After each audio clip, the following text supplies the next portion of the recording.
Halo, saya Dr. Diana. Di sesi podcast kali ini, saya ingin membahas satu topik yang paling sering ditanyakan, tapi juga paling sering disalahpahami, yaitu ukuran penis normal itu sebenarnya berapa? Topik ini sering dianggap tabu, sering jadi bahan candaan, tapi jarang dibahas secara ilmiah dan jujur.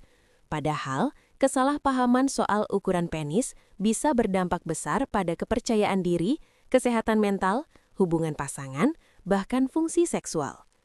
Hari ini saya akan menjelaskannya berdasarkan data medis, bukan mitos, bukan standar film dewasa, dan bukan opini pribadi.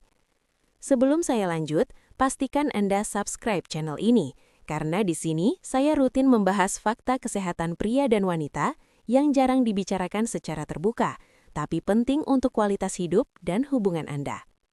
Kenapa topik ini penting? Saya ingin Anda tahu satu hal sejak awal. Sebagian besar pria yang merasa penisnya kecil sebenarnya punya ukuran normal secara medis. Masalahnya, standar ukuran sering diambil dari pornografi, dari cerita teman, dari media sosial, atau perbandingan yang tidak adil.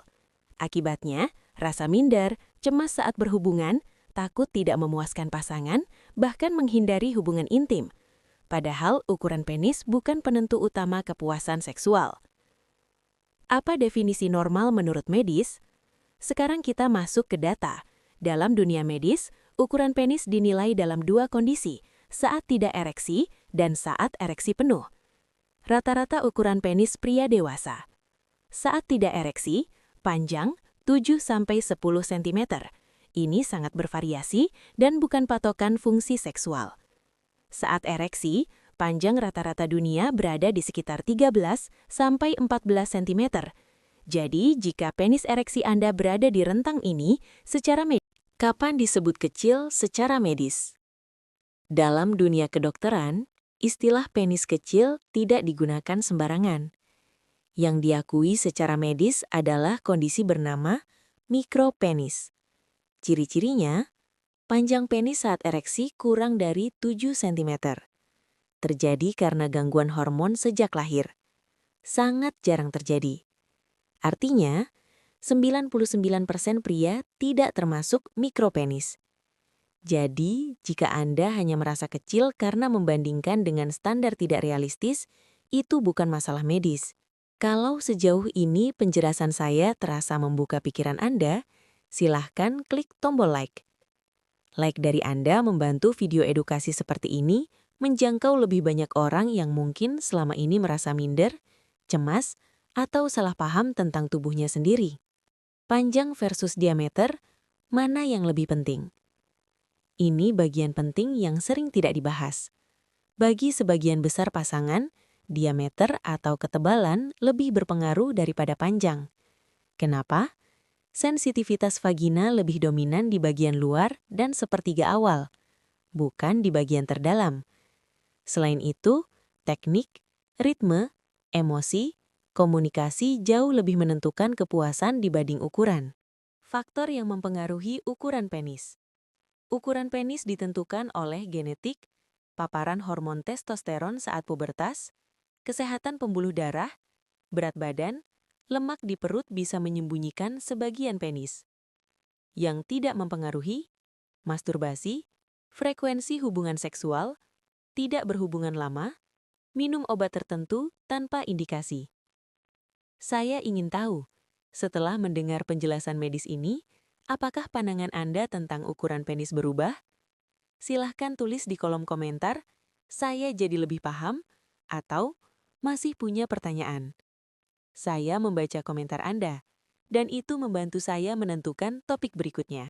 Bahaya obsesi ukuran penis. Sebagai dokter, saya sering melihat dampaknya. Disfungsi ereksi karena cemas, ejakulasi dini, menolak hubungan intim, ketergantungan obat pembesar tidak aman, gangguan kepercayaan diri.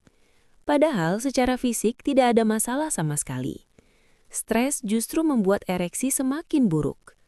Jika Anda atau pasangan punya keluhan seperti rasa tidak percaya diri, ereksi yang tidak stabil, atau kecemasan saat berhubungan, jangan ragu untuk mencari informasi dari sumber medis yang benar. Edukasi adalah langkah pertama menuju solusi yang sehat. Apa yang bisa dilakukan jika tidak percaya diri? Langkah sehat yang saya sarankan, pahami data medis, jaga kesehatan pembuluh darah, olahraga rutin, komunikasi dengan pasangan, hentikan membandingkan dengan pornografi. Jika ada, ereksi lemah, nyeri, kelengkungan ekstrim, penurunan ukuran mendadak, baru perlu konsultasi dokter. Sebagai penutup, saya ingin menutup dengan satu kalimat penting. Ukuran penis normal itu bukan soal besar atau kecil, tapi soal fungsi, kesehatan, dan kepercayaan diri. Jika penis Anda bisa berereksi dengan baik, tidak nyeri dan berfungsi normal, maka secara medis Anda sehat.